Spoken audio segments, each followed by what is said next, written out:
अब हम आगे चलते हैं। 13वां अध्याय, जिसमें कि 35 श्लोक हैं, और इसका नाम है क्षेत्र क्षेत्रज्ञ विभाग योग। तो यहाँ पर हमें जैसे अभी तक अच्छे से समझ में आ गया कि ये जो युद्ध की बात हो रही है, ये जो कृष्ण अर्जुन को ज्ञान दे रहे हैं, ये बाहर के युद्ध की बात नहीं है, हमारे लिए ये हमारे अंदर का युद्ध है। और हमारा अंदर का युद्ध क्या है? जो हमारा ज्ञान और अज्ञान के बीच में युद्ध चल रहा है, विवेक और अज्ञान के बीच में। तो हमें इस पर ही काम करना है। अपने मन बुद्धि को इस ज्ञान से शुद्ध करके हमें विवेकवान बनना है। तो यहाँ इस अध्याय में पहला श्लोक ही शुरू होता है भगवान उवाच से। और भगवान अर्जुन को कहते हैं कि यह जो शरीर है यह क्षेत्र कहलाता है, और शरीर को जानने वाला क्षेत्रज्ञ कहलाता है।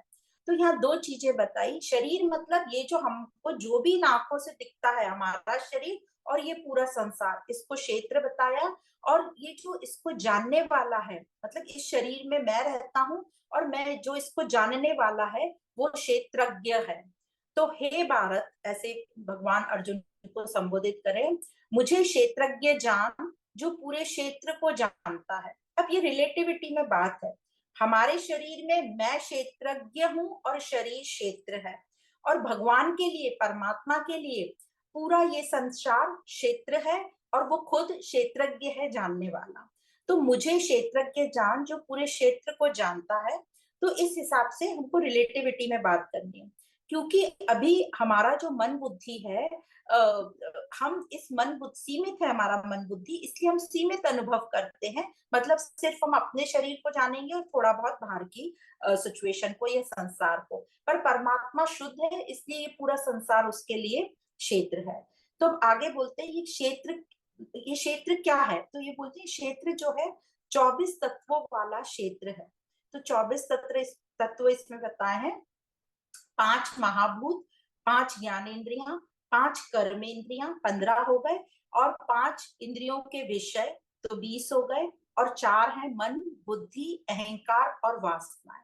तो इस प्रकार ये 24 तत्वों वाला क्षेत्र है। तो हमें ये क्षेत्र, अब टोटल हमारे शरीर की बात हो रही है, तो इस शरीर को जो जान लेगा वो क्षेत्रज्ञ को भी ठीक प्रकार से जान लेगा। और ये जो 24 तत्वों से ही स्थूल शरीर बना है, सूक्ष्म शरीर बना है, और कारण शरीर। तो इन सब की डेफिनेशन हमने बहुत डिटेल में करी। स्थूल शरीर मतलब ग्रॉस बॉडी, सूक्ष्म शरीर मतलब हमारी इंद्रियां और अंतःकरण, और कारण शरीर मतलब जो 3 गुण है, वासनाएं हैं, हमारा अज्ञान है, वो कारण शरीर है। तो इस प्रकार भगवान ने क्षेत्र बताया। अब बीच में उन्होंने फिर से ज्ञानी के 20 गुण बताए हैं। तो ये जो 20 गुण को हम जल्दी से एक बार रिवाइज कर लेते हैं। पहला गुण उन्होंने बताया अमानित्यम, मतलब घमंड ना होना। अब ये भी हमारा बहुत प्रॉब्लमेटिक चीज है। हमको थोड़ा सा कुछ आ जाता है, या हमारे बच्चे कुछ थोड़ा सा कर लेते हैं, या हमारे घर वाले कुछ कर लेते हैं, हमें बहुत ज्यादा घमंड हो जाता है। तो अमानित्यम, घमंड ना होना।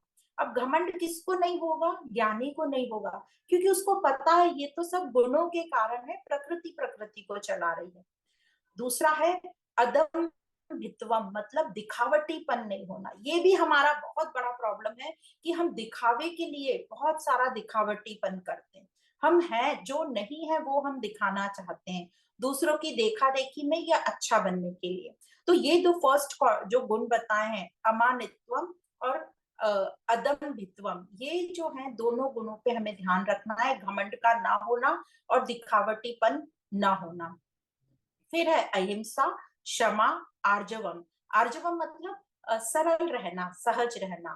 फिर है आचार्य, उपासना, शौचम। शौचम मतलब क्लीनलीनेस, साफ सफाई। तो इसमें सारी क्लीनलीनेस आ जाएगी, हमारे मन की, शरीर की, हमारी सोसाइटी की, घर की, सोसाइटी, राष्ट्र की, सब। फिर है स्थिरता। फिर है आत्म संयम, सेल्फ कंट्रोल। फिर है वैराग्यम। फिर है अहंकार का नहीं होना।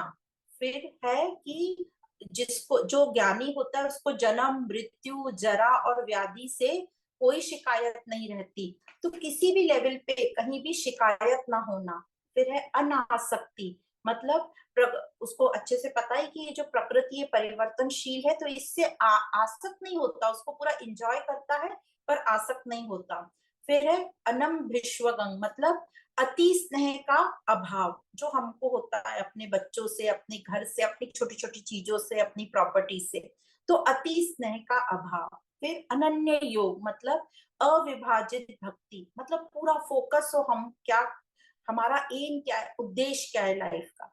फिर एकांतवास का सेवन, तो ये जो है एकांतवास का सेवन, मतलब हमें अकेले रहना आना चाहिए। अभी भी हम कई लोगों को या अपने आप को भी देखते हैं कि जैसे ही अकेले होते हैं हमें घबराहट होने लगती है, हमें लगता है ये अंधेरा ही हमको खा जाएगा या ये खालीपन ही हमको खा जाएगा। तो हमें ये एकांतवास की प्रैक्टिस करनी है। जब भी हम एकांत में हो तो अपने आप से क्वेश्चन करो, अपनी चेकिंग करो, वो बहुत अच्छा समय है अपने आप को सुधारने का। फिर है जन समुदाय में अरुचि। अब इसका ये मतलब नहीं है कि हम किसी से भी मिल नहीं रहे या हम व्यवहार नहीं रख रहे। जितना जरूरी है उतनी सूचना इकट्ठी करो। बाकी ये मत सोचो कि मेरे आगे पीछे बहुत लोग घूमे, मुझे बहुत पूछे, मुझे सबका ज्ञान हो, ये नहीं। तो अपनी रुचि कितनी जरूरी है उतना ही हमें रखना है। अव्यभिचारी, मतलब अनडिस्टर्ब भक्ति, अनब्रोकन भक्ति, मतलब मेरी ऐसा नहीं होना चाहिए कभी मैं कर रही हूँ कभी नहीं, आज मुझे उस पर विश्वास है कल मुझे नहीं। जो भी कुछ कर रहे हैं उसे ढंग से हम पक्का फोकस एकाग्रचित्ता से करें। फिर है आत्मज्ञान नित्य, मतलब जो नित्य निरंतर इस आत्मज्ञान से जुड़े रहो। जो अभ्यास में लगा रहेगा वही आगे तक पहुंच पाएगा। और फिर 20वां है तत्व ज्ञान दर्शनम, मतलब स्वयं को जो जान लेता है वही अपनी स्थिति में, उसी को बोलेंगे स्थिति उसने प्राप्त कर ली, और उसके लिए कोई भी विपरीत परिस्थिति आए वो उससे डिगेगा नहीं, वह अडिग रहेगा। तो अब ये जो 20 गुण तो बता दिए, अब ये 20 गुणों को हम अपने अंदर कैसे उजागर करें। तो यहाँ श्री कृष्ण कहते हैं मिथ्याचारी मत बनो। जो सबसे हमको मेन या ख्याल रखना, हमें मिथ्याचारी मत बनो, मतलब जो हम नहीं है वो मत दिखाने की कोशिश करो, सरल सहज रहो, क्षमा भाव में रहो। जब हम क्षमा भाव में रहेंगे तभी हमारे यहाँ हमारे अंदर प्रेम या भक्ति जागेगी और हमें शांति मिलेगी। दूसरा, हमें प्रेजेंट में रहना है, मतलब पास्ट और फ्यूचर में नहीं जाना है। इसका सीधा सा हमें शिकायत नहीं करनी और हमें बहुत ज्यादा फ्यूचर की चिंता नहीं करनी है। तो इस प्रकार हमें बताई ये 3 चीजें कि मिथ्याचारी नहीं बनना है, क्षमा भाव में रहना है, प्रेजेंट में रहना है। बिल्कुल पास्ट फ्यूचर की हमें, पास्ट में हम ज्यादा शिकायतें करते हैं, पास्ट में जाते हैं, इसलिए बार बार ये बोला है। तो इस प्रकार इस आत्मा को बुद्धि से हम अनुभव नहीं कर सकते, जो कृष्ण कह रहे हैं इसको बुद्धि से अनुभव नहीं किया जा सकता। क्योंकि क्यों नहीं किया जा सकता? क्योंकि ये सूक्ष्म से भी सूक्ष्म है। और अभी तक हम पढ़ रहे हैं कि अपनी बुद्धि को विवेकपूर्ण बनाओ, तो बुद्धि से नहीं, सूक्ष्म बुद्धि से, जो विवेकपूर्ण बुद्धि है उससे जाना जा सकता है। तो अभी जो हमारी बुद्धि है वो क्या है? भौतिक बुद्धि है, स्थूल बुद्धि है। तो ज्ञान से इस बुद्धि को हम तीव्र करेंगे, सूक्ष्म बुद्धि, रिफाइंड बुद्धि बनाएंगे।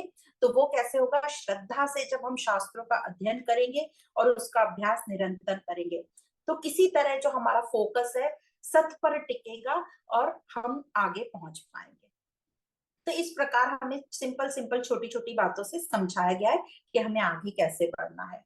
अब आगे क्वेश्चन आता है कि ये जो सत्य है, आत्मा ब्रह्म, जो मेरे जीवन का लक्ष्य है, वह कहाँ है और कैसा है? तो इसका आंसर ये, वो हर जगह, जैसे हम वासुदेव सर्वम पढ़ते आ रहे हैं, वह हर जगह है, सर्वव्यापी, जो उसकी क्वालिटी बताई वो हर जगह व्याप्त है। और सबका धारण क्या करता है, वो कैसा है? वो सबका धारण पोषण करने वाला है, निर्लिप्त है और अनासक्त है।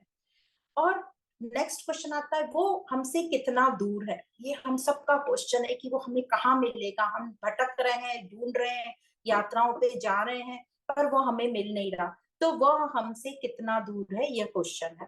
तो इसका जो आंसर दिया है कि वह सुदूर और अत्यंत समीप भी है, मतलब वह बहुत दूर है। किसके लिए वो बहुत दूर है? जो संग्रह में लगे हैं, जो भोग में लगे हैं, जो लालच में हैं, अहंकार में है, ईर्ष्या में है, उनके लिए वो बहुत दूर है। कितना दूर है? जितना जमीन से आसमान दूर है। और वो एकदम समीप है। किसके समीप है वो? जो अकर्ता है, अहंकार रहित है। तो हम जितने प्रेम में रहेंगे वो हमारे उतने नजदीक रहेगा। तो जिस जिस कितना पास है वो, तो एग्जाम्पल देते हैं, जिस प्रकार लहर और समंदर पास है, जिस प्रकार जितना मट्टी मटके से दूर है उतना समीप है ये। तो ये बहुत सुंदर तरीके से हमें बताया गया कि कैसे परमात्मा या हम अपने आप से दूर हैं और कैसे हम अपने आप से पास हैं। तो वह एक ही है, पर हमें दिखता वो खंड खंड में है, क्योंकि हम सब में भेद देख सकते हैं ना, हम एक और दूसरे मनुष्य में भी भेद दे सकते हैं। जैसे मटके में आकाश, तो बहुत सारे मटके रखे रहेंगे तो हमें लगेगा बहुत सारे मटके हैं, पर उन सबके अंदर जो आकाश है वो सेम है। सिर्फ मटका टूटेगा तो वो आकाश ही आकाश है। तो ये जो मटका है वो पूरे आकाश को विभाजित कर रहा है। उसी प्रकार ये जो प्रकृति है, हमारा जो शरीर है, वो हमको विभाजित कर रही है तो एक ही तत्व। फिर आगे कृष्ण कहते हैं, ये जो पुरुष और प्रकृति दोनों ही अनादि हैं, पर प्रकृति जो है परिवर्तनशील है और जो पुरुष है वो सत है। तो यहाँ क्षेत्रज्ञ और क्षेत्र की बात चल रही, तो क्षेत्र प्रकृति है और क्षेत्रज्ञ पुरुष है। अब हम सब जो हैं, ये जो अलग अलग दिखते हैं, ये इतनी वैरायटी है, ये तीन गुणों के, सत्वगुण, रजोगुण और तमोगुण के मिक्सचर से ये जो प्रकृति आ गई है। और इन्हीं से हम बंधे रहते हैं, दुखी सुखी होते हैं, इसलिए जन्म मृत्यु के साइकिल में हम बार बार पड़ते रहते हैं। तो हमारा उद्देश्य यह रहेगा कि हम रजोगुण तमोगुण से सतोगुण की तरफ बढ़े। तो अब आगे का जो हमारा अध्याय आने वाला है, 14वां अध्याय, वो गुणों के ऊपर है। तो यहीं से भगवान तैयारी कर रहे हैं अब हमें गुणों की।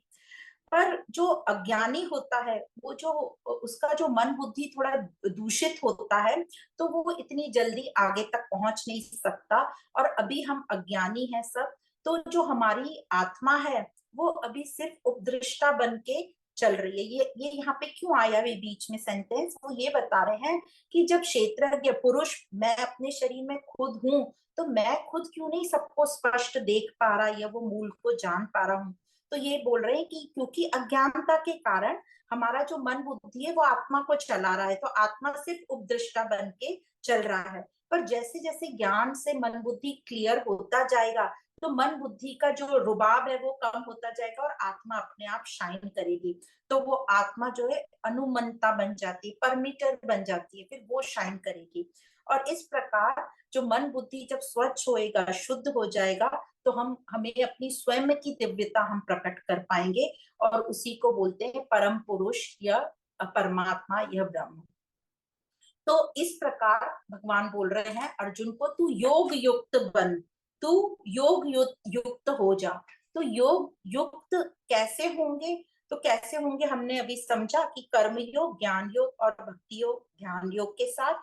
पर हम क्यों नहीं हो पा रहे वो भी हमने समझा, क्योंकि अभी हम अशुद्ध हैं, मतलब हमारे में मैं मेरा बहुत भरा हुआ है, अहंकार है। पर ये मैं मेरा जो भरा हुआ है वो चेंज हम क्यों नहीं कर पा रहे, क्योंकि इतने बरसों से हमारी यही आदत पड़ी हुई है, तो इसको चेंज करने में थोड़ा टाइम लगता है। अभी हम सब कुछ बने बैठे हैं व्यवहार में, स्त्री होगी तो बहन, मदर, पत्नी, सास, ये सब बने हुए, और वो हम सब रिश्तों में इतने जकड़े हुए हैं कि हमें याद ही नहीं आ रहा कि हमारा मूल स्वरूप क्या है।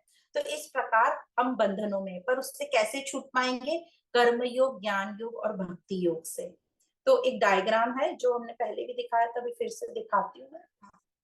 तो ये डायग्राम में आप देख सकते हैं कि योग युक्त कैसे हुआ जा सकता है। तो ये बहुत अच्छे से डायग्राम में बता दिया है कि कर्म योग, ज्ञान योग, भक्ति योग। अब इससे क्या होगा, हमारे इससे निरंतर अभ्यास से हमारा मन बुद्धि शुद्ध होगा, स्वीकार भाव आएगा हमारे में, हम निस्वार्थ भाव भी आएगा, आसक्ति रहित होंगे, और मनन चिंतन करेंगे तो हमारे मन में वैराग आएगा। मतलब हम जितना जरूरी है उतनी चीजों को एकत्र करेंगे, अननेसेसरी संग्रह भी नहीं करेंगे। और फिर यहाँ प्राणायाम बोला है, प्राणायाम मतलब जब हम ये प्राणायाम या ध्यान योग करेंगे, तो हम अपने शरीर और मन को थोड़ा अलग कर पाएंगे, और मन से शुद्धि जो हुई है उसको, शरीर को देख पाएंगे और ठीक प्रकार से चिंतन कर पाएंगे। तो इस प्रकार ज्ञान से हम ध्यान योग तक पहुंचेंगे, और जितना हमारा मन शुद्ध होगा, हमारा विवेक जागृत होगा या ज्ञान चक्षु हमारे जागृत होंगे, और हम अपने आत्मा का अनुभव कर पाएंगे, और हमें अक्षय आनंद की फीलिंग आएगी, अनुभव होगा। तो इस प्रकार कृष्ण ने बताया कि हम जो हैं सभी जन्मे तो हैं प्रकृति और इस पुरुष या क्षेत्रज्ञ या आत्मा के साथ, इस दोनों के कॉम्बिनेशन से। पर जो इस आत्मा को जिसने जान लिया वह सब जगह स्वीकार भाव में रहता है, मतलब सब जगह वो परमात्मा को देखेगा या तत्व को देखेगा, मतलब स्वीकार भाव में रहेगा, तो आनंद और शांति में रहेगा। और क्योंकि वह विवेकी है इसलिए वह यह भी अच्छे से जानता है कि यह जो पूरी प्रकृति चल रही है गुण गुण में चल रहे हैं, तो इसलिए वो स्वीकार भाव में रहेगा। और वो स्वयं ही सत है, वो सत का स्वरूप है, वो परमानेंट है, अनचेंजेबल, इसलिए वो निर्लिप्त भी रहेगा। और उसको यह अच्छे से पता है कि प्रकृति चेंजेबल है, तो वो प्रकृति से आसक्त नहीं होगा, उसको अच्छे से फुल यूज करेगा, पर उससे अटैच ही भी नहीं होगा और उसको उससे द्वेष भाव भी नहीं रहेगा। तो विवेकी पर्सन को या योगी को अच्छे से पता है कि मैं स्वतंत्र हूँ, तो जो बंधन उससे लगते थे उसे पता था कि पता लग गया कि ये मेरी गलत धारणा के कारण है और वो सब मेरी मन की कल्पना है, इसलिए अब वो स्वतंत्र फील कर रहा है। पर अभी हमारे साथ हम इतना नहीं फील कर रहे क्योंकि अभी भी हम अटैच हैं, हम बंधन फील कर रहे हैं, इसलिए हम परेशान होते रहते हैं। पर ये जो ज्ञानी योगी रहते हैं ये अभ्यास में लगे रहते हैं और वो अभ्यास से अपने मन बुद्धि को शुद्ध कर लेते हैं। तो यहाँ कृष्ण कहते हैं कि हे भारत, तू विवेकशील बन, मतलब विवेकशील तू बन जा, अपने इस ज्ञान चक्षु को यूज कर और इस अज्ञान को इस आत्मज्ञान से दूर कर, इसी से तुझे पूर्णता की फीलिंग आएगी, संतोष की फीलिंग आएगी, तू स्वतंत्र फील करेगा। तो इस प्रकार अध्यात्म जो है हमें आईना दिखाता है कि हम कौन हैं, मेरा रियल फेस मुझे बताता है। अब हमने जब अपना रियल फेस देख लिया कि हम कौन है, तो अब हमारा काम है कि इसमें हमें क्या चेंजेस करना है और अब हमें कहाँ पहुंचना है। तो इस प्रकार ये 13वां अध्याय क्षेत्र क्षेत्रज्ञ योग यहाँ समाप्त होता है।